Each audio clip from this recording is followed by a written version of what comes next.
Hello, everyone, and welcome to episode 19 of Podcast The Five Rings, your source of enlightenment in the realm of video games, tabletop, anime, film, and tech. Each episode of Podcast The Five Rings releases Monday mornings on iTunes and Soundcloud, and now topic by topic, day by day on YouTube, with the full video releasing on Friday. Catch updates about the podcast or for other news, give us a follow on your social media platform of choice, listed in the description below. I'm your host, GM, and overseer of Podcast of Five Rings, Obsidian, joined tonight by the resident wildcard, Mal. Welcome. Welcome back, Mal. Feels like it's been a month. Glad to be here. We got the wall that will not fall, Tetsuo. Yeah. How's everybody? Everybody is well. At least on this end. Yeah, pretty good. I will not speak for the Dark Fortune Duelist meta, though. Lest he curse me with typos. I will. Don't even think I won't. You'll have so many typos and you'll be like, why? I ain't gonna tempt that beast. It's okay. I'll end up typing just as badly. Some news. We're gonna be recording monthly modules this weekend. I have the last two parts of the D&D one edited. I just haven't posted them yet because my brain. Lazy. Yeah, Lazy. I just keep forgetting. So those will be up soon. We'll have Pathfinder this weekend, and we're playing evil characters. Oh, yeah. So look forward to that.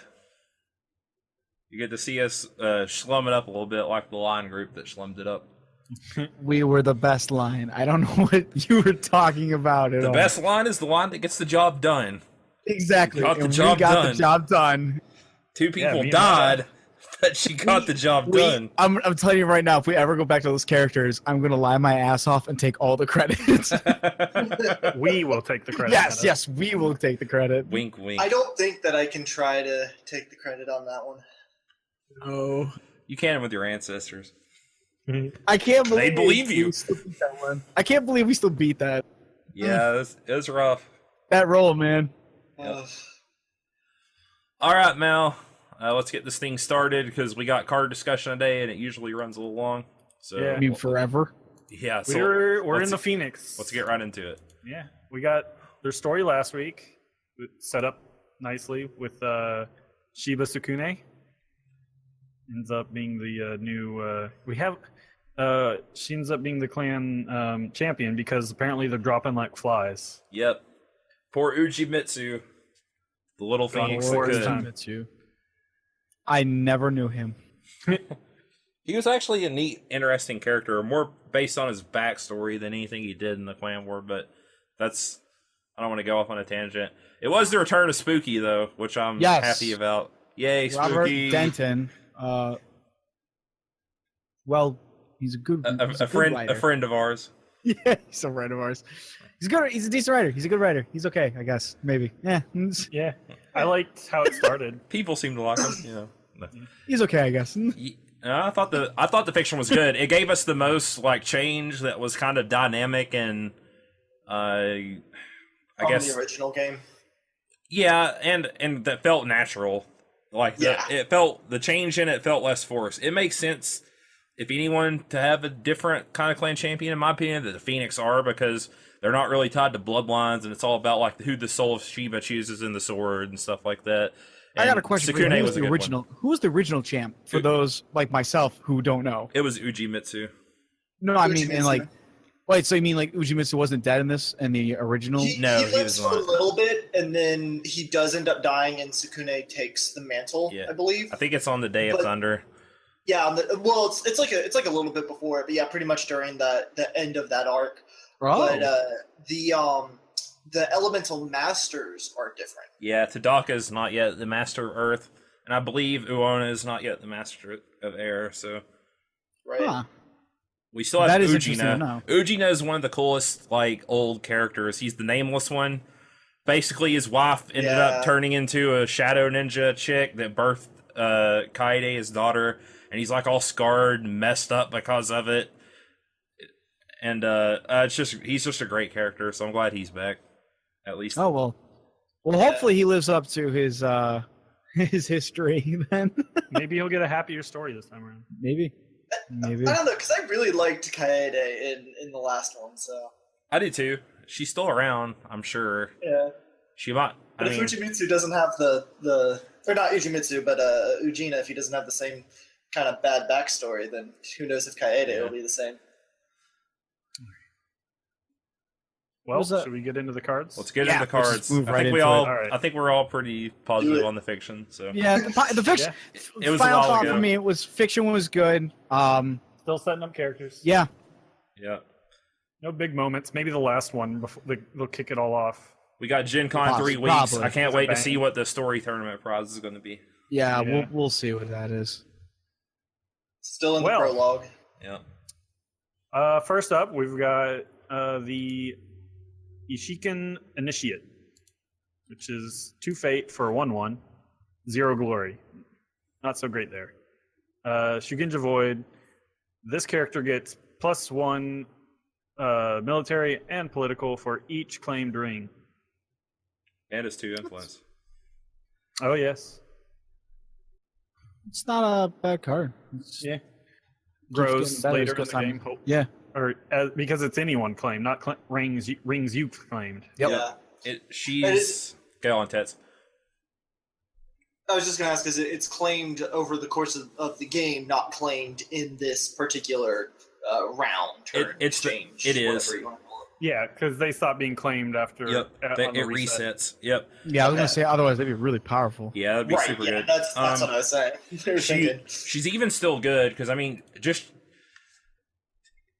obviously you don't want to do anything with her the first turn. Yeah. The first defense / attack. The third and the fourth is where she becomes really potent because rings are also if you're an attacker and you lose the battle, the defender still claims the ring, so you still get value. It's literally just when they don't attack. And Right. most of the time people are going to attack into it anyway. Someone's going to get that ring. So a 2 for a blank 3/3 or even a 4/4. Well, I mean 4/4 doesn't matter at that point, but for a 3/3 and a 2/2, I mean she's decent. She's not like great. I wish she had like Glory 1 at least maybe, but even so. Yeah. I think it's just more that it's gonna be a staple, just something to kind of give that little bit of extra numeric push to break things. And that's what she is because she's a good, obviously like sneak in a personality card. Yeah. Less good when she's on the field and your opponent knows what they're running into. So Yeah. All right. She's what, 2 influence? Yep. So conflict deck. Right. Next up is a Sako Diplomat. It's 2 fate for 1/2 courtier with 1 glory. Has the reaction after this character wins a conflict, choose a character, honor or dishonor that character. I am so upset that this card is not a conflict card. Want it for that crane? you want to splash Yes. it in a crane? I wanted it crane so bad. But as we're going to learn, you're really going to probably want to be honoring your own guys. Yeah. Okay. Yeah. I know we've said this a few times, but this is the most for sure auto include in your deck because Phoenix literally have less ways to honor their characters than probably the crane in the line, right? Right. They kind of want it. They more. have to because they have the highest glory characters. They care about being honored because a lot of their stuff triggers off that and just having higher glory than your opponent. So she's literally one of the most effective ways to honor your characters as a Phoenix player. And she's just prod that's better because you can also dishonor your opponents too. I think like what also makes it really necessary is that like it starts to make a lot of the Phoenix Clan personalities or the characters that we have on here for the cards at least it actually makes them worthwhile more for their investment because I mean we'll see it down as we go down but if you just looking at some of the cards that we've seen come out some of them are really expensive but you don't get a lot of oomph for like the cost of them basis alone. They're very situational or conditional, I guess is a better term. I mean, we're going to see for other cards, but you'll hear the numbers of the cost, and then you'll hear the bonuses, and generally the bonuses are almost always not equal to the cost. Well, let's get on to see some more of those cards. We've got Adept of the Waves for 2 fate, and he's 2/2 with 2 glory now. And Shugenja, water, action. Choose a character. Until the end of the phase, that character gains covert during water conflicts. Oh, baby. Yeah. This guy's so good on the play. Which, again, what does covert do? Covert is when you attack with a covert character, you can name a non-covert character that your opponent controls, and they cannot assign to that battlefield. Yep. Or move in, I believe. So, literally shutting down a guy. Phoenix also get access to the pacify cards. If you have this and this guy, and you're on the play and you're swinging first, you can declare water, pacify a guy, covert another guy, and if that guy's still the best character and you win the watering, you can just bow that character out, and then they can't attack you, and they have no good options. Yep. The guy's so good. And even when you're not hitting water conflicts, he's still a 2/2 for 2 with 2 glory. That's pretty solid. Yep. Very nice card. Oh yeah. Moving on. We've got Radiant Orator. 3 fate, 1/2, 2 glory. Courtier, action. While this character is participating in a conflict, if you count more current glory than your opponent among readied participating characters, choose an enemy character and move that character home. Huh. Yeah. Big effect, so small stats. Yeah, really good effect. We haven't seen a whole lot of move back into the battlefield stuff. There's probably going to be more, I bet, when we see Unicorn next week. Oh yeah, definitely. I Phoenix think have we've already seen one, yeah. Yep, and Phoenix have good counters to those kinds of effects. They have ways to shut off, as we're going to see later, people from moving in. So send home is a good classic like Phoenix honor strategy, like defensive, and this can be used either or. Sending home, keeping your opponent's best characters out of the battle by any means, coverting them, sending them home, bowing them. They get lots of good flexibility on that end. So her stats obviously aren't that good, but the ability is so strong that it makes up for them. Though, if you Yeah. can honor her, she's no slouch. She is. Yeah, she becomes a 3/4. Yeah. All right. Speaking of just stats, Serene Warrior. This is 3 fate for a 3/2. Bushi, who has no ability, but he's got 4 glory. Or I just we, say, we didn't think this is Glory like- was going to go over 3. Oh my Right. god. Holy shit. yeah. When I saw this card, I was like, oh, what? The art's really good too. Oh yeah, Phoenix 7/6. might be averaging out to my favorite art. Venus has got some really good art on him. So for Yeah. 3, and if you can honor him, he's basically a clan champion. Stat Yeah, wise. Yeah. I mean, it's 7/6. Good God. Just don't get him dishonored. Then Yeah, he's nothing. exactly. Then he is nothing. Yeah. Absolutely nothing. Yeah, honor to even go. Oh, yeah, that's pretty potent. That's so powerful, though. And we haven't seen a lot of dishonoring effects. So, Not yet. There's been some. We've got court games, I imagine shameful it'll display. Yeah, some neutral cards, and then is one of the rings can dishonor. Yeah, fire can Yes. dishonor. I'm sure we're going to see plenty of it out of Scorpion. So Right. good. That's what I'm that's expecting to so see most of this powerful. summer. That's so insane for that card. I love it just for the fact that it's just a giant meat stick of nothing else. yep. All right. And next we've got Shiba Yojimbo. Which Hey. is 3 fate for a 3/2, 2 glory, Bushi Yojimbo. Interrupt. When the effects of a triggered ability that targets a Shugenja you control would initiate, cancel those effects. This is classic. Phoenix have usually always had a Phoenix Shiba Yojimbo character Yeah. that you could redirect stuff from your Shugenja to. Flavors on point. Yeah, the flavor's on point. The stats are fine. The stability, she's just kind of expensive for me. I almost wish Yeah. she was like a 1/1 for 2 that had the ability and was maybe Right. 2 I glory. guess- Well, yeah, But but that would Honor, make her though, she really runs good. She's almost half of your fate production for a turn. But I mean, I think- Honored, you're pushing like a 5/4 with her, so. I think that's kind of the point, though, because I mean, like, she's pretty much just get down, Mr. President, and I mean, Yeah, exactly. that kind of effect is really powerful. Yeah. Oh yeah, it's not. I'm not saying it's not good. I just still wish she was a little bit Half cheaper. of your characters in Phoenix are going to probably be Shugenja. Yeah, and they're going to be high targeted stuff typically. So I mean, they're gonna. She can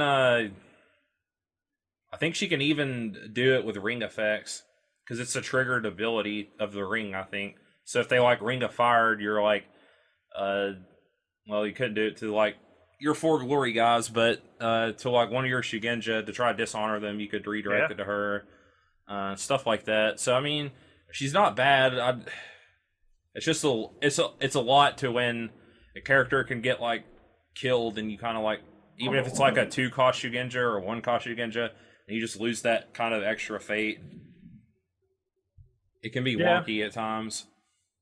But the ability is relevant, though. Yeah, we'll see. All right, now we've got a 4-costed character, Fearsome Mystic. Oh, baby. 2/4, 1 glory, another Shugenja, Ver. This character gets +2 glory during air conflicts. Action. While this character is participating in a conflict, remove 1 fate from each participating character your opponent controls with lower glory than this character. I absolutely hate this character and everything it stands for. What I like about it is that it makes your opponent have to think a little bit more when they see her in your flips. If they know you're going to buy her, they can't just like invest fate on their character. They're just throwing away their fate at that point. They also can't choose air themselves, really. Thinking, that's not even this. There's no thinking to this. You just get it and be happy. I mean, like, if the moment you put it in here, and I mean, we'll touch on it later on, but there's ways to raise up her glory stat. I mean, and that's not counting her own ability to raise up her glory stats. And then suddenly everybody is like, well, I guess I'm just losing a fate point for everybody now. Yeah. I mean, even against crabs, like, she didn't even need the boost, really. Yeah. No, she doesn't. Yeah. Because you know what glory is there on the wall? Am I right, guys? It's a good What ability. uses glory? It's a good ability, and the stats are good for the cost already. So It's so solid. gonna It's just say- such a scary card. at Gen Con, even though It's fearsome.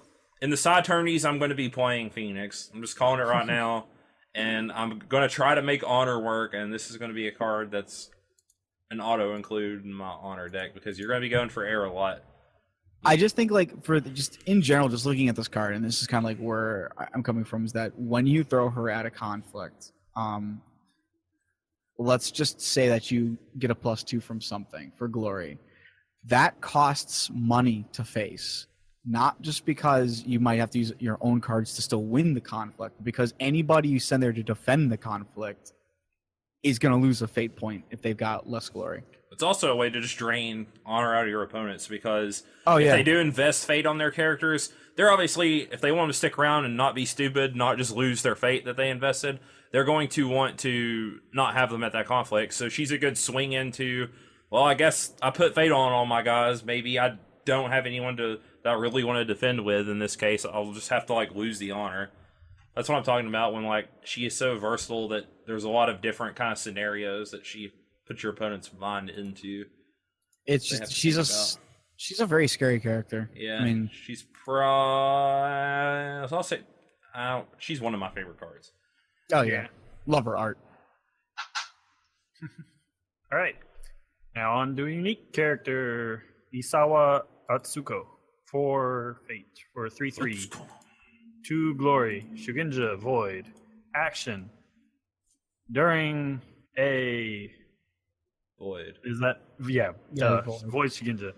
I've been relying on just whatever kind of Shugenja they are to tell me, and I just blanked because I cannot quite make out the thing on my screen. the symbols are a little small. Yeah. Yeah. All right. During a void conflict, until the end of the conflict, each participating character you control gets +1 military and +1 political, and each participating character your opponent controls gets -1 and -1. Oh, Yeah. buddy. Oh baby. That 2-point swing. Yeah. Yeah. Ugh. Wow. Void is one of the best rings. So I mean, she's not it's not an irrelevant conflict, kind of like the Earth Shugenja, where you have to already control the ring of Earth to use her effect, and Right. Earth is probably the most situational, not always going to be gone after. Void's always good because you just sap fate from, well, you don't sap it, but you take a fate away from a character if you win that conflict as the attacker. Right. So even swinging into her after Void, when it's your turn when you're on the draw, so to speak, and going second, it's hard to swing into her because it's just, even with one character and one character, it's a 2-4 swing. You throw in more, then it just adds up more. This is just a really powerful ability, and there's no thinking about this one either. Yeah. She's so good. They got a lot of ring conflict effects. Yeah. The effects are very conditional, like we said, but oh buddy, are they good. When If you the meet stars that line condition- up, if you meet that condition, and you have ways to manipulate it to meet that condition with Phoenix that we're going to kind of hit on later, it's going to be good. I mean, and her glory allows her to, not be useless even when not in void conflict. 4 for a 3/3 is already good. It's like good, solid, and then just becomes better with 2 glory. yeah. Right. Not like it matters anyway. She's technically a 4/4 just because of her ability. Well, at void conflicts, but Only in void. Yeah, only a void. Right. Yeah, but I mean, But I mean, Outside of just void. Anywho, now the aforementioned clan champion, Shiba Sukune, 5 fate, 4/4, which is, the lowest champion we've seen, but 4 glory. yeah. And I like how she's fighting in a Furisode. Yeah. Bushi champion. She's apparently in court. Interrupt. When this conflict phase ends, resolve the ring effects of up to 2 unclaimed rings as if you were the attacking player. She will do her best, and her best seems to be pretty good. yeah. So always getting to hit on one ring while she's in play, Right. at least. Yeah, definitely use it towards the beginning, and Yeah, it's pretty she's good. When you she's see good to put right there. when the stars line up for you, when you get to like airing maybe 3 times in a turn for 6 honor or honor 3 of your characters with the Ring of Fire, you get to do some sneaky crazy stuff. She's good. Just the 4 glory is really strong to make her an 8/8. She's potentially better than Yokuni. They're both like have to see like Yokuni has to have someone with a relevant ability on the board. You have to have like decent cards in hand, or maybe hope your opponent doesn't swing at you twice, which they're probably going to if they see Sukune play. It all depends on the board state, but they both are really strong. So Pretty interesting. yeah. Also love her art. Yep. Yeah, her art's fantastic. Not much to say about her ability. Her ability's just awesome. Well, now we move on to attachments. We've got the Magnificent Kimono, which is 0 fate for a 0/1 boost. And it's an item. Attached character gains pride, which is after this character wins a conflict, honor it. After this character loses a conflict, dishonor it. You better be careful. It's only 1 influence too, actually. So decent for honor and crane splashing. Yep. High risk, high reward though, because you don't want your Phoenix guys to get dishonored. You better win that conflict. Yeah. It matters less if it's on like a glory 2 or 1, but on your 3s and 4s, you do not want it. You got to be careful. Yeah. Very double-edged. But it's also only one of the consistent ways to honor one of your characters. So it's kind of like you're almost stuck with running it, at least out of base set. It seems to me, because Phoenix are obviously going to care about being honored with their high glory stats.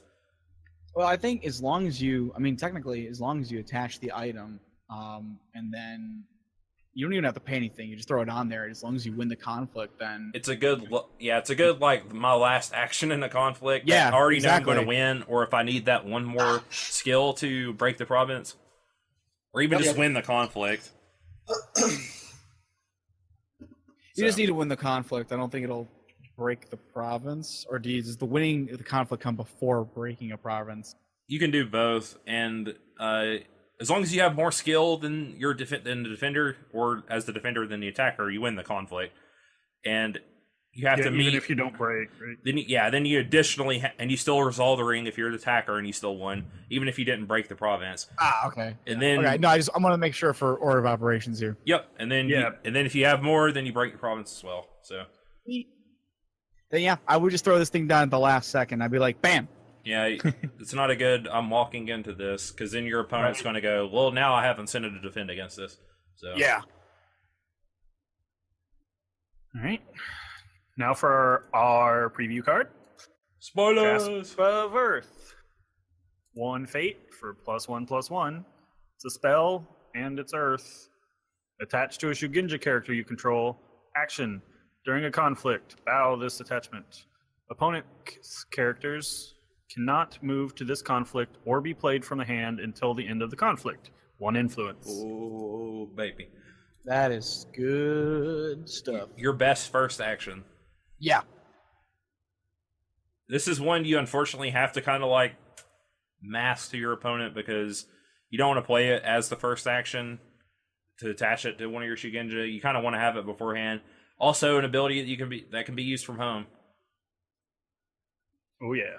So a really solid card versus Line and Crane, who have lots of guys they play from hand that are pretty good.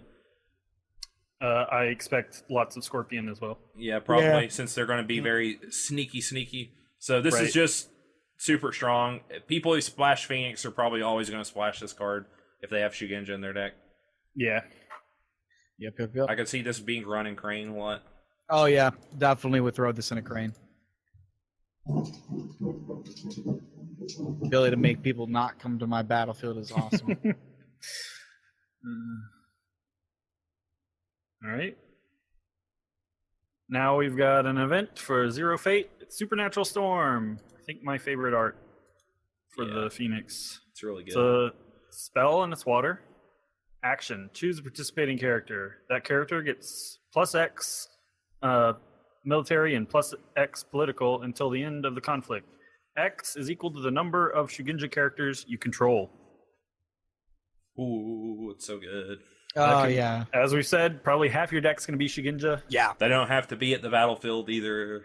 No. Just the person that you target under your with the event. control. So good. That's bloody insane. Oh, 1 influence. Yeah. Definitely a good sneak surprise. Yeah, probably another card if we have the Phoenix Crane mashup that'll get run. Right. Yeah. Probably make an entire deck out of Shugenja. Or maybe not in core. We'll see. Yeah, probably not. I don't think there was any conflict card Shugenja out of Crane at least. Oh, yeah. I think they only had 2 or 3 Dynasty Shugenja, so. Oh, well. Now for Way of the Phoenix. 0 fate event. Philosophy. Action. Choose a ring and an opponent. That player cannot declare conflicts of that ring's element this phase. Max 1 per phase. Oh, so good. This is good anti-dishonor meta because you just go, nope, you're not firing me. Right. If you're up against other people who probably care about honor or at low honor and need to build back up, you can say, nope, you're not getting air ring. You probably don't care about Earth, honestly. And water, if you got big units, you don't want them to get cut off. I mean, just really good because you can adapt to the board state a lot with this card. It's going to be pretty apparent to you based off the games I've played what your opponent's going to swing after, especially if they go first. This is just a good, like, all right, before we get to conflicts, nope, you're not doing that effect this whole phase. And then I'm going to do it to you because I wanted it. What? And it also steers people away and towards conflicts that are the top that your Shugenja would be as well. Right. So you can, True, if you don't have the Void guy out, but you have like the Earth and the Fire guy, you can cut off like Void or something because it's probably one of the best bets they have. And then they have to think about swinging into you and then leaving Fire open for you to honor your characters with, or Air to gain some honor, and so on and so forth. I'm a big fan of this card. I gotta state though, like the art for this one actually isn't all that great to me. Out of the philosophy cards, it's cool art, but it's Very simple. Yeah, it's fun, I guess. It's because it's got a hinge sheen on it. That's why you don't like it, right, Meta? That's exactly what it is. I can't stand those types of things. All right. Next is Display of Power. 2 fate event. Spell. Fire. Reaction. After you lose an unopposed conflict, cancel the ring effect of that conflict. Then you resolve that ring effect as if you had won that conflict as the attacking player. Claim that ring. Oh my This card is god. bullshit. So good. Oh, you ring of fire What? to dishonor my clan champion? No, you didn't. She's honored now. It is the dumbest fucking card. All that work you went through, it means nothing. And all the rage I've seen from me playing the game has been when you thought you were swinging into a ring that you wanted, and the province flips, and it ends up you switch the ring or you negate it completely and turn it off. I just love that Phoenix get to do that on so many of their cards. This is like the most heinous one of them all. You're damn right this thing costs 2 fate to do. It's freaking... This is like a rage-inducing card, because it doesn't just cancel it. You get to use the effect and claim the ring. I think the most angry part is that, like, the moment I see a Phoenix player just sitting at 2 fate, I'm like, son of a bitch, I know what's going to happen. He's going to do it. He's going to do it. Why are we even fighting? I might as well just lose the conflict. It'll also probably feel pretty good to honor your pride character with this after it's been dishonored for losing. Yep. Oh yeah. More rubbins. Right. Next up is the Phoenix Province. Kuroi Mori. Kuroi Mori. Yes, as they said. 4 strength. Action. During a conflict at this province, select one. Switch the contested ring with an unclaimed ring. The conflict retains its type. Or switch the conflict. The conflict retains its element. Ugh. That is a mean card. All the rage that Obs was just talking about. Yeah. It's too boiled down to one province. Yep. So you can switch the ring, or you can... I'm swinging with all my military guys. I'm Krabby McCrabface. Well, now it's a political battle. Yeah. It's and now I defend with my good political eyes. So yeah, that can be bad. The worst thing about the card is that it's void. Which is bad for Phoenix because Shameful Display Province is a void. The card that lets you honor a participating character and dishonor another. So it cuts off some Phoenix honoring tech. Still, that's only once a game, but the ability is good still. It's still a good card. I don't care if it's once a game. That's the nasty once a game. Yeah, if you're Phoenix and you care about breaking provinces as your win condition, this is probably going to be the card you play. I think there's an argument to be made. If you're trying to honor run, the Shameful Display might be better, but I think it's close. I mean, I think the only thing I would honestly say is that I would love to just hit this card early on and not later in the game. Well, this you can use it every single time. Yeah. As long as you set that province. Yeah, it's good. I forgot it's a province. It's even better than those because I think those are just reactions too, so it only happens the once. Yeah.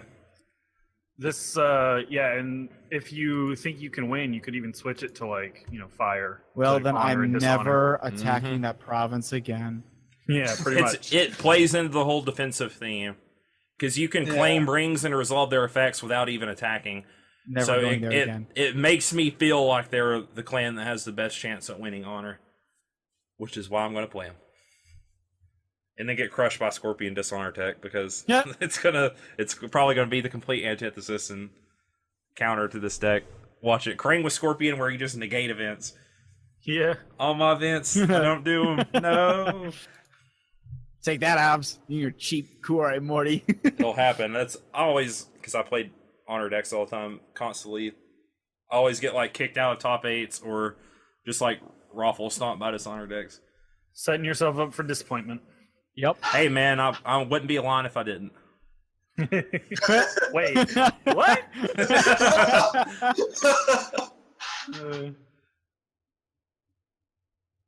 Last one, man. Yep. Last one. Wrap this up with their stronghold. Isawa I love Mori it. Seido. Yep, it's my favorite stronghold. +2 strength. It's a shrine. Action. Bow this stronghold. Choose a character. That character gets +2 glory until end of that phase. 11 honor. 7 fate. My glory 6 Sukune says hello. Yeah, right? No, what's even great about this card is if your guy has dishonored people, you can give them +2 glory to give them an even further skill penalty.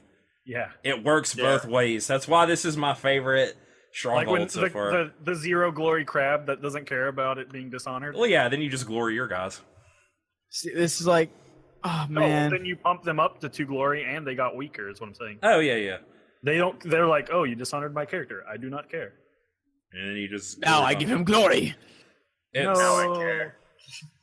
Oh, I honestly feel like Phoenix is a much better defensive deck Yeah. than Crab was, which Yeah. I do not like. That makes me upset. Actually, you know what? It's kind of frustrating to see this is that like how potent their glory is, and maybe it's because I haven't seen the crane in a while. Maybe I should just go back and look at the cards. it's weird because they're such pacifists. It almost feels like it's weird because they play defensively almost better than what feels like the crab, and they play glory and Omner better than the crane in the line. or at least that's what it feels like. Yeah, crane in the line. So I'm sitting here, I'm like, why do we have these clans in this game then? But But I have to this see is how again, it all works out. yeah, exactly. It just comes down to like I would wait till the game to truly give opinions on it. They don't I have. feel like that. Go on, Ted. Sorry. I was just gonna say that I feel like there's a bit of a constraint happening when it comes to fate with them, though. Like you have a lot of guys that are like 4 and 3 fate. Yeah, and they stuff don't like that. have. Yep. They're not. A lot of their stuff is not cheap. They already spoiled 2 1-cost people, but that's it. Like everything else was started at 2 and up. So when you're thinking about Dragon and their fate manipulations, they could really wreak some havoc. I think with them. They have against ways the to Phoenix. balance it out. I think Phoenix actually matches up well with Dragon because they have lots of big unit like problem solve tech where I just covert your guy, I bow your guy, send your guy home. You don't really have a way to get back in. But the thing that Dragon do better, even though they have higher fate costed characters too, they also have ways to like get fate off of the rings and stuff and other stuff, so Yeah, I they think kind of that's what can mitigate Tetsuo's it a little getting bit. Yeah, that's what I thought he was saying. Phoenix don't I feel really like they- have a they way to both do would be that. interesting. Yeah.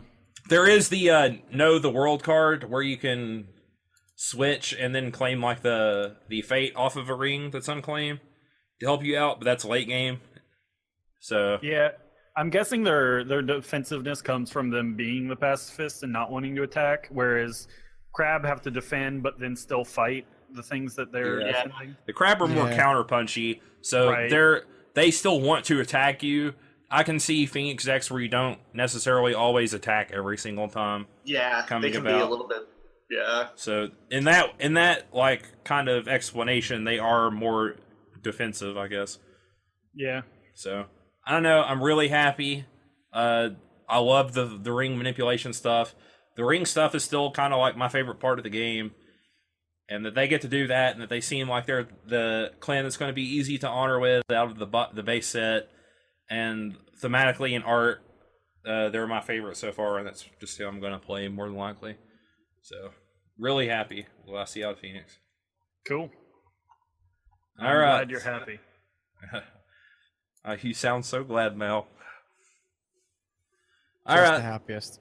Let's get on to my topic. We actually had someone ask us if they could submit a topic for us to do on one of our YouTube videos. And by the way, if anyone ever wants to do this, if you watch our YouTube videos or on SoundCloud, you can't really do it on iTunes or podcast services, I don't think. But if you want to comment and give us topic suggestions, then Hit us by up all on social means. media too. Yep, I was social gonna say media. Twitter and Facebook. Twitter and Facebook is probably the best way to do it, so feel free to do it. But we got a question from Sergio Fraser a few weeks back saying, can y'all do a topic on recommended samurai-based anime that might help for inspiration when creating a character for L5R RPG? I think we can have some good answers to this. I'll save my contributions for last to let you guys go first, so whoever wants to take it off. Well, I have actually a number of anime that I would definitely recommend for this kind of thing. No, you? Yeah, I know, right? You would never guess You're it. not going to recommend Samurai X Rurouni Kenshin, are you? I would never recommend Samurai X Rurouni Kenshin. It's a horrible anime. You should never watch it. No, I want to actually start off emphasizing this is that like anime is a great place to pull a lot of inspiration from, but if you really want to get samurai down, I would personally recommend watching actual movies instead. Yeah. There are way more when it comes to movies, and they're absolutely wonderful most of the time.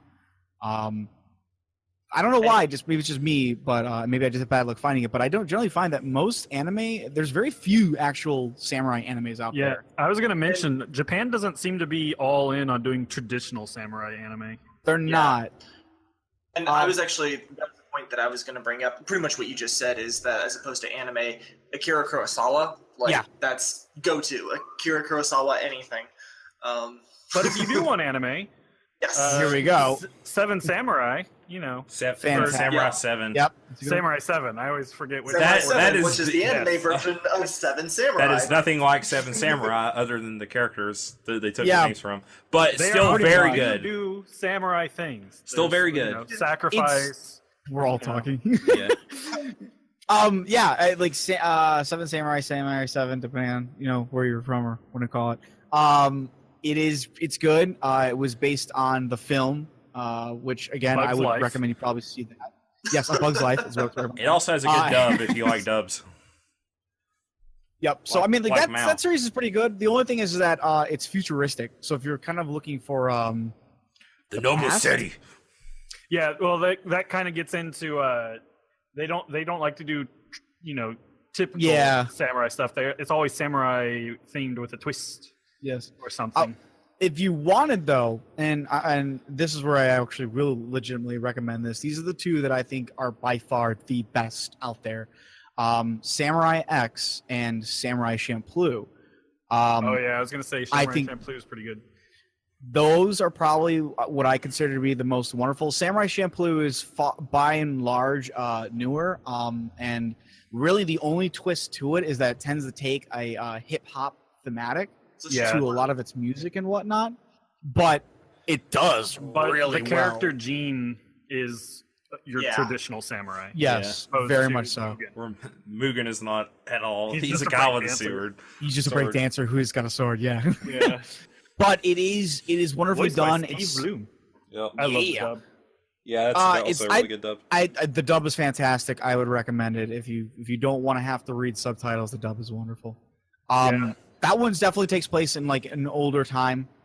There's nothing futuristic about it. The setting is pretty much old school Japan. It's just the music Except style. with the random, is- There is a baseball Well, episode.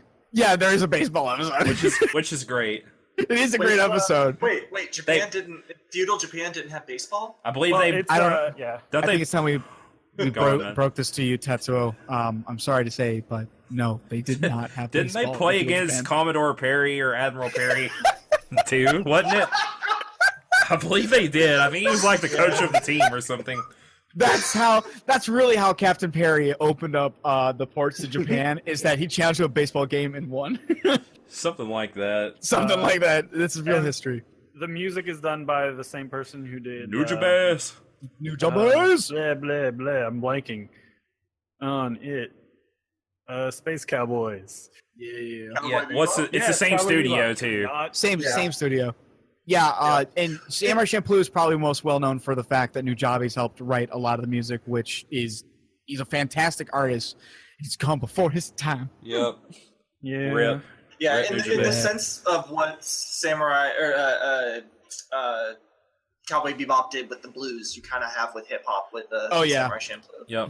It's wonderfully done. And switching over to just Samurai X. Samurai X is an older series. It's actually from Rurouni Kenshin, and it's actually the history of how he became.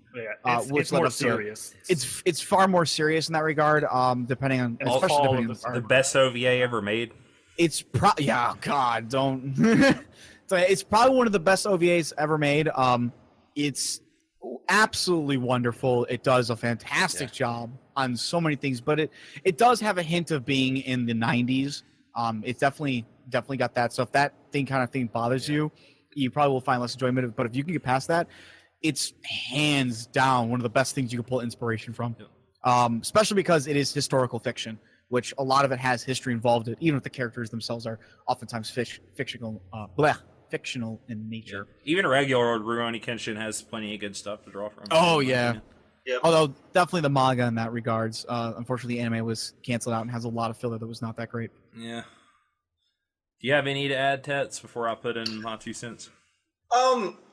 not so much for purely samurai, but something that's set in that era, and especially if you're going to be playing a samurai who's going to be more plugged in with the peasantry, or even alternatively more with the spirit realms, Mushishi.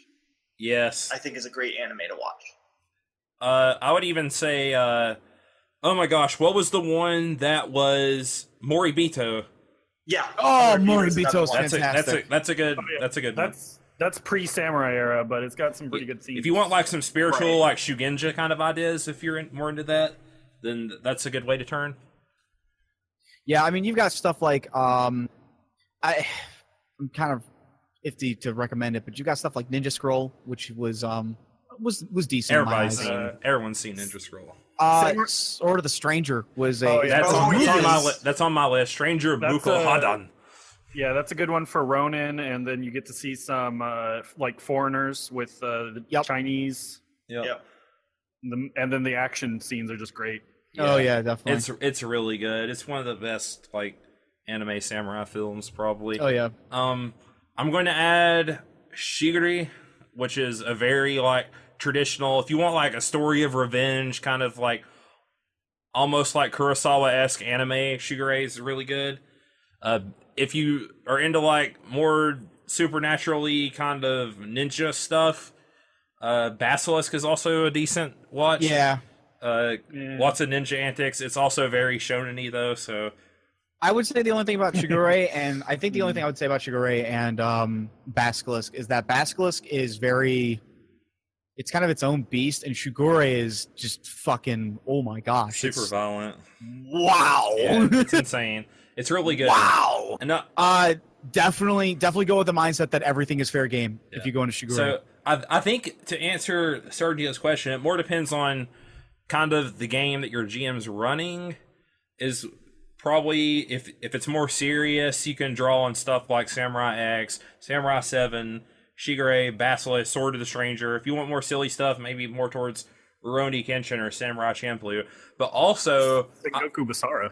yeah, that too. Sengoku Basara, definitely. I don't. That actually does have like broad strokes. Yeah. Samurai stuff. Sengoku Basara goes all over the place, but I love Like it some for of the nothing themes else. there, like Oh, yeah. loyalties Yeah, and yeah. whatnot. You can get, but like I doubt you'll be playing a it's character with a also over the horse top. with Yeah, very pops over the on the top. side of it. Something about like motorcycle handles on your horse right over the top. No Put- six katana. No putting your guns on. Very, very strictly historical. Very. Very historical. Yeah. But those are like Guys are all wrong. those are like samurai themed anime, and to be honest with you, you don't have to stick to just pure samurai themed anime. One of my favorite characters for a game I've been in that I played with was one of my friends made a Matsu based off the main character from Monster, the manga, which is all about basically this doctor that cures this kid who's basically is going to end up being the most evil person ever. And he played like a Matsu, like field medic guy that was really soft spoken. It wasn't like your traditional Matsu, like loud screaming, super honorable. I want to like hack stuff with my sword all the time. And he like healed this kid that had like a dark fate and is going to end up like doing stuff later on and being horrible. I've borrowed a lot of aspects from my characters from certain anime that aren't necessarily samurai themed. Like I've taken stuff from various shonen or even Case in point, Tetsuo, character that I know Tetsuo here, but character I play, I based a lot off of Armstrong from Full Metal Alchemist in my early stages of design for Hida Tetsuo. Yep. And we were even talking about after I'd watched Rakugo Shinjo about how you would turn that into like a L5R character and do Rakugo stuff. So I've already talked to a buddy about that for a different game altogether, but I was talking with a buddy about that, and we were like, we need to make these kind of characters. So, I mean, I would say, Sergio, you can draw from anywhere, to be honest. But if you want a more specific kind of like idea of like what L5R is going to be like if you're not super new to the RPG and role playing in that setting, then the ones we've given you are probably the most high profile, probably the ones anyone would tell you, but it's for a good reason because they're obviously the best. Because you get lots of the themes of samurai, sacrifice, loyalty, bushido, duty to your lord, serving a master. If you want to be more like the Ronin character, there's lots of good examples in Sword and the Stranger and Samurai Champloo, and even Rurouni Kenshin about what it's like to be like a masterless samurai. I actually find that you'll find it probably be easier to get more of the masterless samurai than you will samurai. Yeah. For sure. They're usually Stories more are antagonists. Yeah, it's generally easier to make a story around those kind of characters. And that's even I even think for films that's generally a thing as well. That's kind of funny. There's a lot of drama to be had in being a wave man. Yep, there is. But it's in this case, it's like there really isn't quantity, so quality is really what you're going to be looking for. And in that regards, generally, as you know, as Ob said, if somebody recommends it, it might be the one that you've heard about before already. But there's a reason for it. You know who has a good character arc in dealing with honor and struggling to serve your lord? Zuko from The Last Avatar. Oh yeah, That's a great point. that is a fantastic point. I've seen not lots of quite an characters anime, based but- off Avatar. I've seen lots of L5R characters from that. Anytime I had a class where one time I talked about we had to write an autoethnography, which is like a history of your involvement in some kind of culture, and I said L5R, and I passed around like my RPG book in my class, and one of the girls was like, "This looks exactly like Avatar." When she saw the 4th edition book, so I was like, "Yeah, it pretty much kind of is." Yeah. So, but if you got any more questions, Sergio, PM me, and I will help you make the Terminator as a samurai character, and we'll go from there. Dun dun dun dun dun. Dun dun dun dun. One cut man. Exactly. One cut, man. On that note, Tets, let's get to your topic. Well, it's actually how we had started with your statement of saying that you can go outside of the anime media to movies. You can actually also go to games. There are plenty of games out there that are samurai based. So just many. throwing that out there. Case in point, the Samurai Warrior series, which does take a little bit more of a historical approach, but more historical, not necessarily historical straight and through. It's Yeah, Actually, they definitely take liberties at times, but there's other times when they try to stay really on point. So I gotta give them props. I'm gonna back you up here, man. I gotta give props. Samurai Warriors actually does a really good job. I mean, definitely things are exaggerated for it, but considering all the stuff you can see in all forms of media, it's actually pretty reined back. It generally sticks to stuff. but yeah, the games themselves, especially when you're playing the more mainstream Samurai Warriors games, and as you play the different clans, you will see a lot of the different pillars of samuraihood, I guess, for lack of a better way of wording it. Anyway, so fully on to the topic, Samurai Warriors recently came out with an offshoot game. It's not fully offshoot the way they've done some of the other ones, called Spirit of Sanada, and it is more in depth into the Sanada clan with Yukimura and Yukimura! Yeah. Yukimura! So the way that they do it, you have your classic Samurai Warriors fare where you're gonna have only a few battlefields, kind of sort of repeats as you go through, but there's thousands and thousands of enemies that you're just walking through and they're like dying because you walk through them. It's very much has no qualms. Yeah, it's a hack and slash. It has no qualms about going back to its roots as much as pretty much any other Warriors game has. But the scope of it is very, very reined in, again, to the Sanada clan. And it starts actually before they even become full retainers to the Takeda clan, which I thought was really interesting because it's not something you usually see. Like a lot of times when you do see the Sanada clan, you are purely seeing it from Yukimura. It's mostly about him. You might get a little bit with Shingen Takeda, but you really don't see too much. But this game very much does go from when they were provincial lords to becoming a retainer family, to becoming trusted, almost hereditary retainers to the Takeda. And then, once Shingen died, their wanderings across through the different clans. And one of the ways that they do that is they do also expand, they added a few new characters, and one of them is Yukimura and Nobuyuki's father, Masayuki. See, they all have that Yuki character in their name. But Masayuki is very similar character in play. The other two use pole arms, sort of.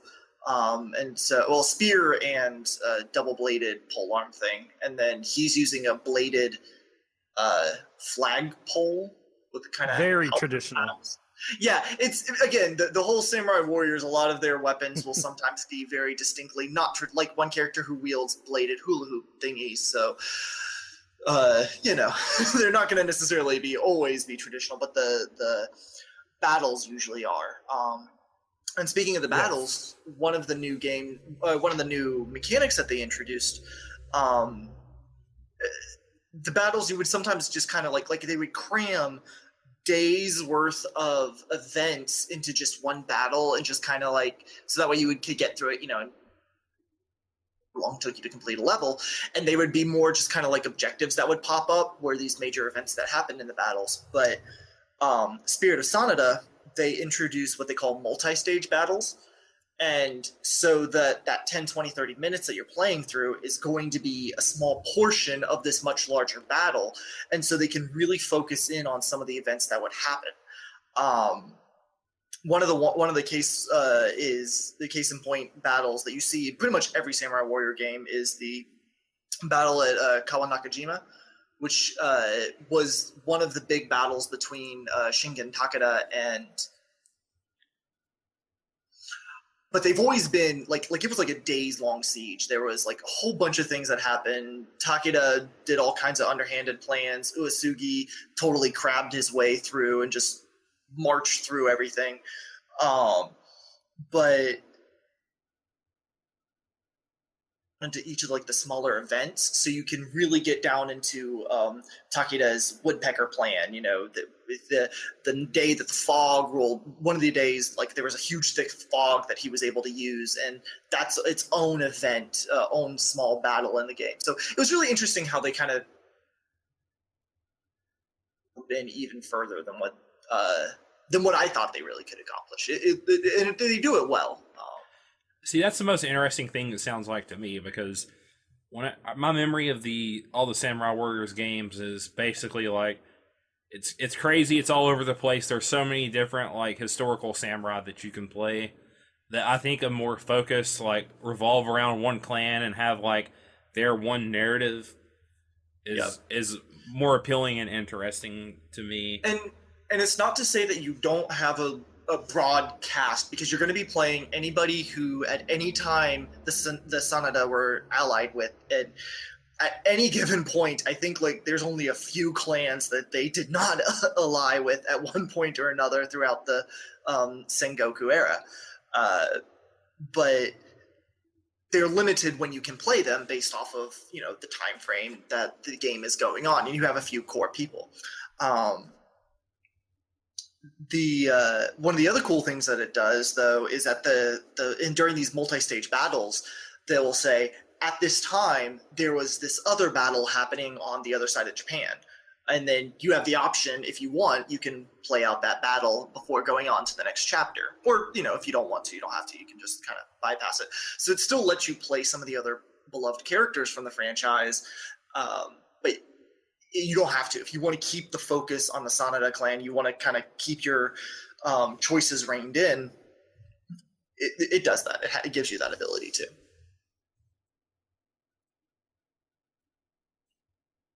If you like Samurai Warriors, if you like hack and slashes, definitely recommend it. But it is the same fare. I know Samurai Warriors gets a bad rap for reusing assets, and there's definitely some reused maps from Samurai Warriors 4 that was a few years ago. So if that kind of thing bothers you, it's there. Is this a full-blown kind of mini sequel or something, or is it DLC? It's a full-blown game. It's definitely its own entity. It's not a DLC. You can buy it by standalone, right? Yeah. No, it only is standalone. It's almost like a spin-off then, I guess. Yeah, it's closer to a spin-off, but it's not. So you have Samurai Warriors, and then one of the big spin-off series is the Samurai Warrior Empires games. I thought you were going to say Pokemon. But this Pokemon is one of the further off spin-offs. We need more of But those. The only one I've played.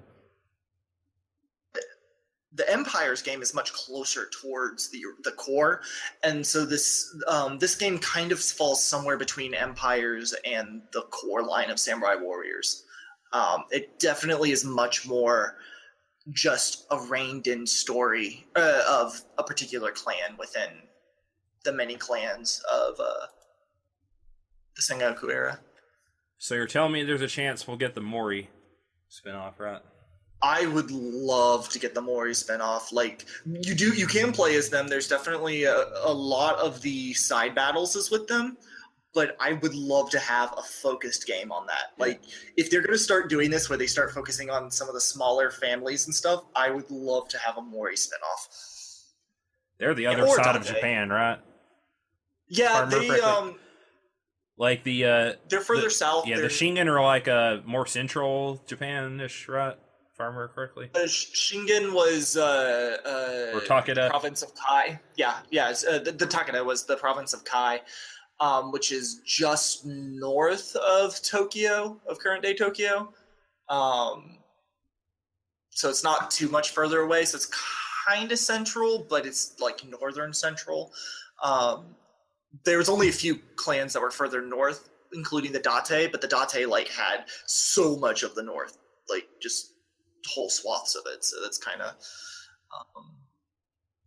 yeah. But again, the Sanada themselves did travel across the nation, so this game does take you throughout the whole of the most of the major conflicts during the Sengoku era. Maybe we'll get the Iko Iki expansion one day too. Iko Iki. I want monks with guns, dang it. It's like they're gonna be the shortest expansion, man. It's a little DLC one, that's all you do.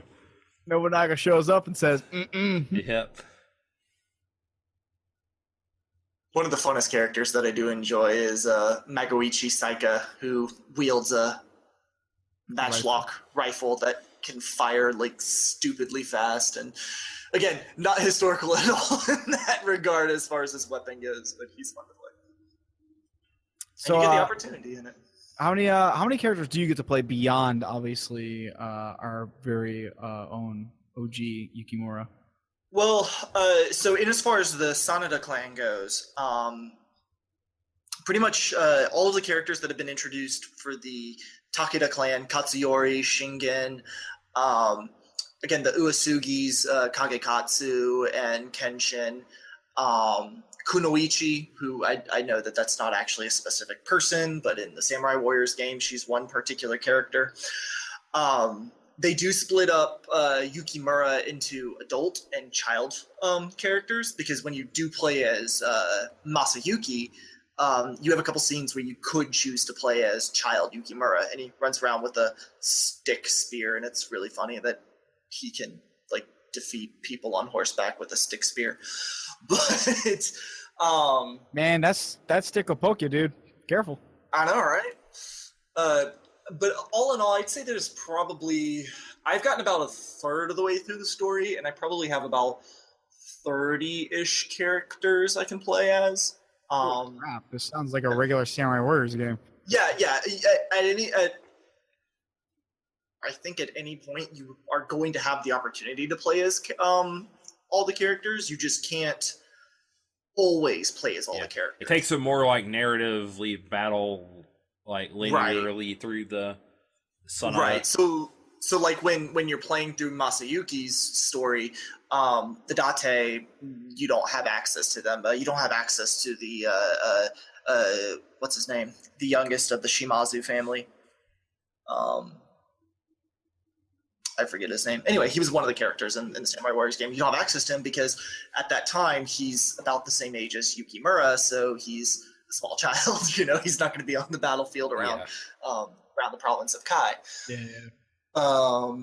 But among the new characters they introduced, they did, as I said already, Masayuki and young Yukimura, but they've added in two additional new characters, Cha-Cha, who I still don't really know much about. I think she's somehow related to Hideyoshi, but I don't know for a fact.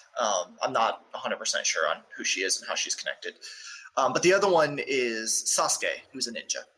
Sarutobi. Sasuke the ninja. Yeah, I know him. Yeah, I think. Yeah, it's very much He implied. has the Rasengan, right? Yeah, he uses the Rasengan. And his And the rival Naruto uses the Chidori and the Sharingan. Yes. Sounds right. I know nothing about Naruto, so I'll go with yes. I Saved you. completely mix those up on purpose, by the way. I was being serious. I'm not gonna let them know that I was kidding.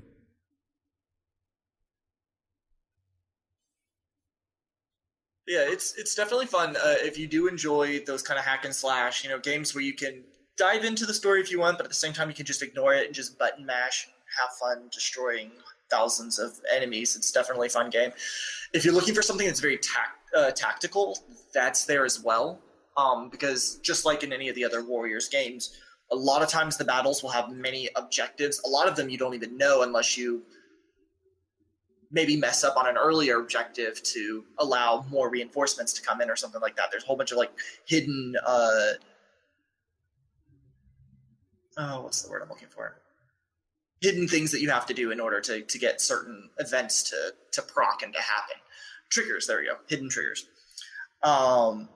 So it can be very tactical. Yeah, you can brute force your way through, but sometimes it's not as satisfying, and there's definitely something to be said about some of the missions where, it'll say, don't kill these guys, but lead them out to this point so you can convince them to join your army. If you just kill them, then in the next battle, you're not going to have access to them. But if you convince them to join your team, in the next battle, you'll get one of the last new mechanic they introduced called stratagems, allow you to execute special battle plan events, essentially. And if you were to, again, like in this case, save those 3 officers, then in the next battle, you'll have a stratagem where you can call them in and they will help attack the enemy. So, which I thought was really cool, how they kind of folded that in with everything. Very nice. Very nice. Sounds pretty sweet. Like I said, I like the narrative focus. They're kind of at least trying to experiment with, and I hope we get more clans. Yeah. The same. It's always nice to see them kind of take a new focus as opposed to just doing the Same game old again, thing. new mechanics, change up some old stuff. Yep. Be kind of like they've done with a lot of their other spin-offs where they do it, 1 or 2 of them, and they do well, and then they just never return to it. Like Pokemon Conquest. Yeah. Never again. But I mean, like the Empires game, Samurai Warrior Empires is, keep going. So maybe it'll happen something like that where we will get many clans. I hope so. I hope so. We shall see. Meta, what is your topic? Well, I think I'm going to do something not samurai. Since that's all we talked about. The world is spinning in reverse. What's going on? You killed the chain. We're going to go to a place that's a little bit darker. Combo breaker. A little bit creepier. We're going to go to a land far, far in the west. Might be based in a place you might call the east. Transylvania-ish.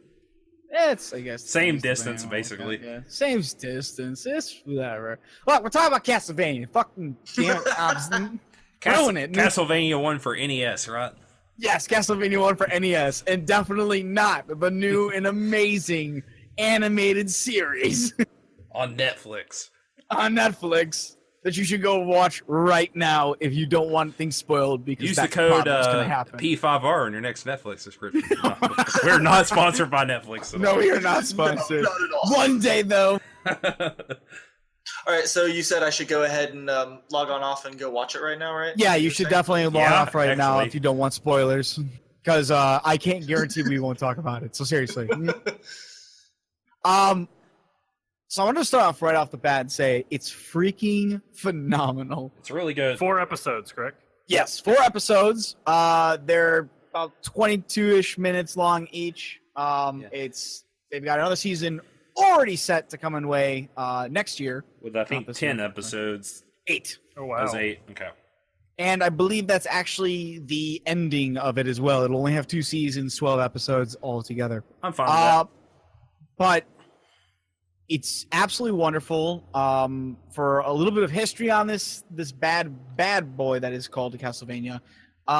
It was originally going to be created. It started production and design and blah blah blah blah blah in 2007 March, but kind of ended up getting put into development hell a year later.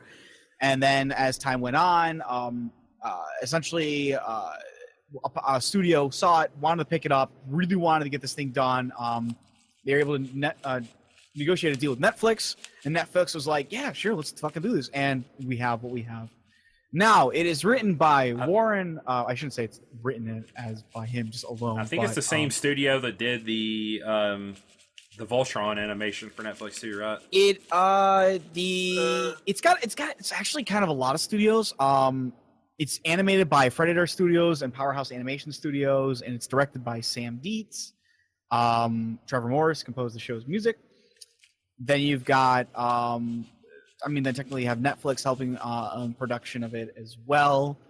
You have, here's the funny part is like there's actually staff members that previously worked on Vampire Hunter D that worked on this one. Oh, Vampire Hunter D. They worked very closely with Konami. They worked closely with Konami, who are the holders of the Castlevania franchise, making sure to cover up things. And even Koji Igarashi, the man himself, worked with Warren Ellis, the guy who effectively wrote the original script in the beginning of back in 2007. So there's a lot of hands that went into this. It's surprising you like it as much as you do then, because it's usually a recipe. It's usually a recipe for disaster. But no, oh my gosh, going into the series, I loved it. The animation, I think the only thing, if I'm going to start with the critique, and that's I think the best way to go here, some of the animation is a little bit wonky when it comes to when the characters are talking and then you hear the voices to them. Sometimes the lip animation doesn't always sync all that well. It could definitely be done better, but I mean, that's a small nitpick for what is, I think, wonderful. It's not based off of any actual Castlevania game, but it pulls heavily from a number of them. It's like a lead up to 3 is what it more feels like to me. Because I believe Trevor was the main character in that game, right? Yeah, Trevor was the main character in the third one. It heavily borrows from 3, hands down, with the whole getting the group together type of thing. You got the gang with the party. Yep, you get your party, then you go fight the Drac, and you call it a good day. But it does pull from like games like Castlevania Symphony of the Night and the backstory for why Dracula does what he does. It explains a little bit more about some of the other characters. Sadly, Yuri Lowenthal does not voice Alucard. Alas, if only. I think the only negative, the most negative, I guess, thing I've seen about it is that the music doesn't quite live up to the hype of Castlevania. I would agree with that. Unfortunately, it does not utilize the music from the games. Yeah, it doesn't at all. I think it's fun. It's like generic. Like, here's the show, here's the score. Yeah, it fits the world. It does exactly what an animated show needs for music. I'll be honest, like, it would be really badass to hear, Vampire Killer play in the background. Bloody Rain. But Bloody Rain, all of them. I mean, like, you know all the classics. But I also think it would be it would be really freaking jarring at times too, because it's really great for a level and a stage to start with that and whatnot. Yeah. But it doesn't make full sense for the animation. But gosh dang it, do I want it anyway? Yeah, I'll take the jarringness for it. Even music. Just using one as a motif for like some of the songs. Wherever you heard like some of the classic Castlevania tunes, kind of like rearranged or remixed to a more fitting score. Yeah, I would agree with that. Definitely taking it and remixing it would have been really nice. But otherwise, the music is probably one of the few things I don't really remember. So that tells you its influence on me. My big criticism of the show is kind of the first episode. It's very like, it starts kind of in the past a little bit. You see kind of like what led up to the central conflict of the story. And then you meet the main character like 5 or 6 minutes before the end of the episode. So it's very slow pacing. And it was originally going to be a movie, wasn't it? Yes. So that's what I heard. It was originally going to be an 80-minute long movie, but then it was eventually cut up into an actual animated series. It feels very much like a 80-minute movie that was cut up into 4 episodes, pacing-wise. So it doesn't really work pacing wise if you're going to like watch an episode a day. I think it's very much something that you need to sit down and watch all at once to not have like pacing issues really. And it's only 4 episodes, so that's not like a huge investment of your time. Most people marathon stuff on Netflix anyways. So, but that's like my one big critique. Otherwise, like Trevor was really cool as a main character. Oh yeah. The priest when he meets her is really good. You get the nice surprise in the last episode of the fan favorite coming back. Hell yeah. All the Dracula stuff, his like pathos is very convincing as a bad guy. You kind of feel why he does what he does.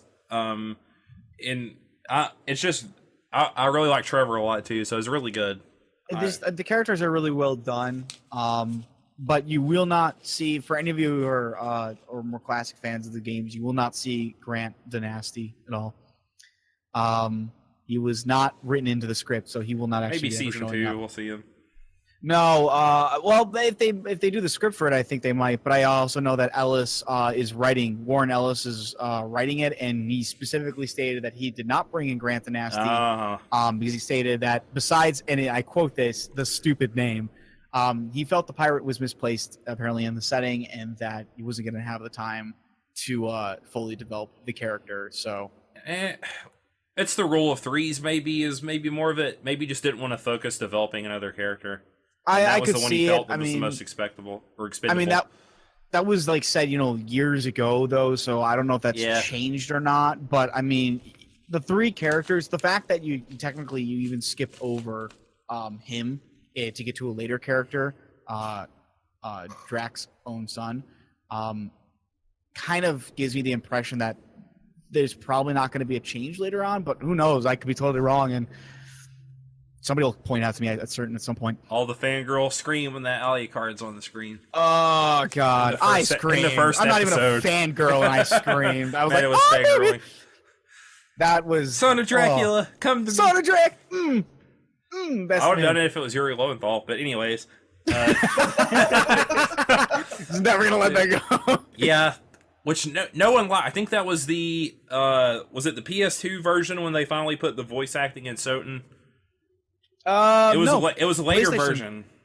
No, PlayStation had it. Did it have it? Okay. Yeah, I played the original PlayStation. I'm mixing up my ones. I just know like they had Yuri Lowenthal was Alucard at one point, and he was amazing as him.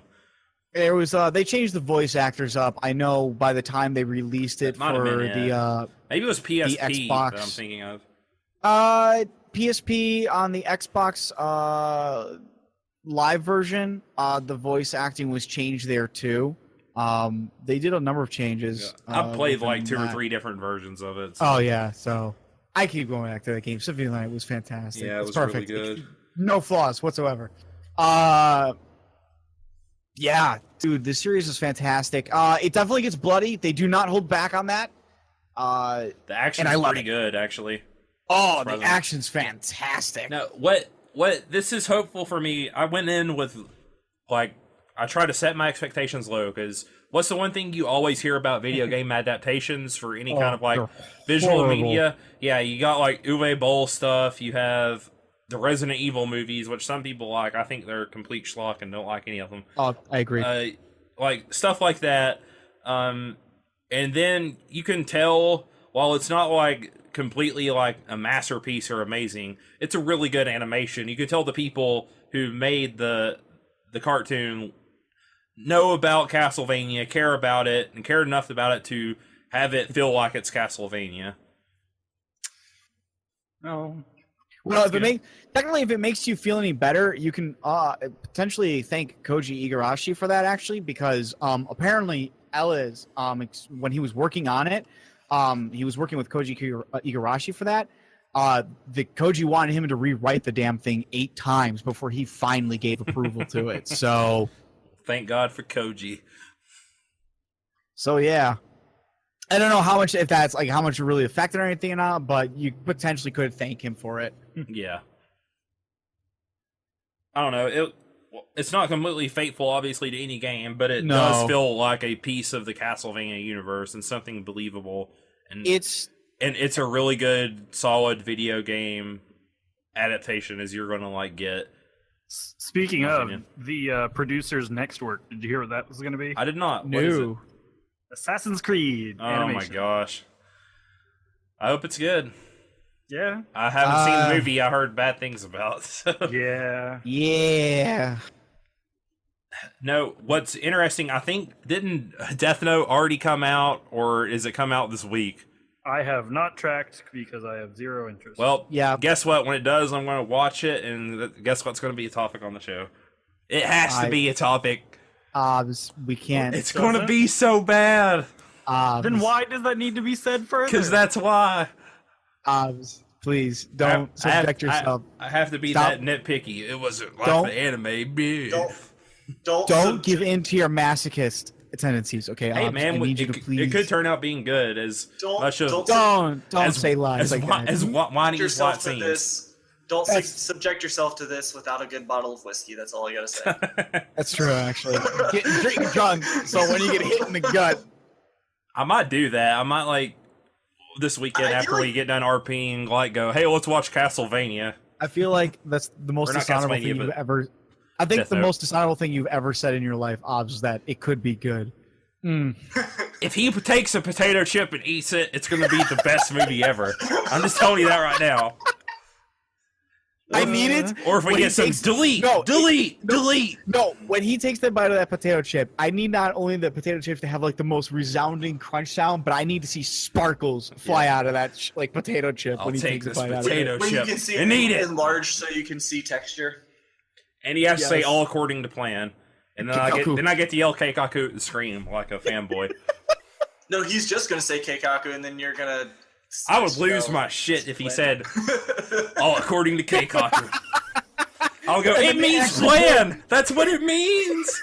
And they even put an editor's note on the bottom saying, There is no way there. They won't. But if they love Death Note, they do it. if they wanted, if they have they any love Death It's not Note, sense, even the they love of wouldn't do Death it. Note. It's the love of Death Note meme. Is that not also a love That of was Death Note, a though? fan sub, not official.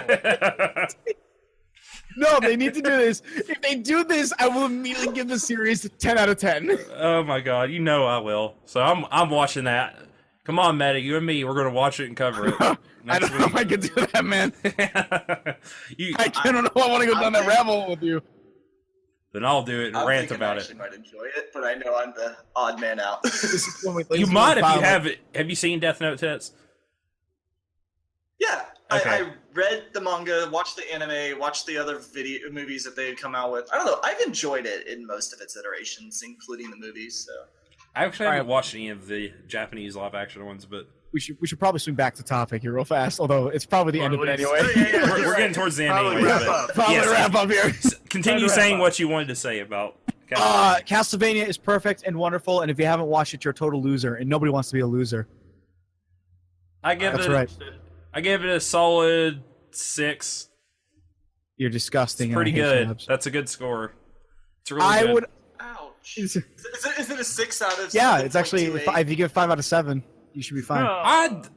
I'll say 7. 7 out of I'll say 10, 7. Too much water. I'll say 7. I was gonna say probably 8 for me, but I also love like a lot of the stuff that they pulled from it, so I might be biased on it. But you know what? I think it's really, truth be told, I think it's an 8. It was wonderful. The- I loved the animation. I thought storyline was really good. What they were pulling from it, I can't wait for more. The Alucard Trevor fight bumps it up to a 7. Oh gosh, that not one reused piece of animation. Yeah. That whip play. That's all I got to Oh say. baby, that makes you want to play a whip character in any tabletop That's game. what I was saying. I was like, Tets's Barbarian should just be Trevor Belmont and use a whip. Yeah, you were telling Or me. no, it was Mal about the Playo host game. Yeah, I was like, if you roll Barbarian, use a whip, but don't use a whip because they stuck really bad. Oh, they're absolutely horrible. There's just- feats that make them better. They have but reach, but Not in 5e. No, in 5e they suck. yeah, D4 with reach. Wah, wah. Pathfinder they're great. All right, Ish. This has been episode 19 of Podcast 5 Rings, your source of enlightenment in the realm of video games, tabletop, anime, film, and tech, and Death Note. Each episode of Podcast 5 Rings releases Monday mornings on iTunes and SoundCloud. Now, topic by topic, day by day on YouTube, with the full video releasing on Fridays. Check us out on social media. Drop us some topic suggestions, if you so please. We're at Podcast 5R on Facebook, P5R Podcast, Twitter. Meta's back to streaming somewhat regularly. Yay. So Yep, somewhat regularly. Check them out, twitch.tv/PSO Flow. I'm going to go and get my ball of whiskey in preparation for this weekend. You're a brave man. I will brave this Death Note storm and come back with a spicy hot Mimi topic next week.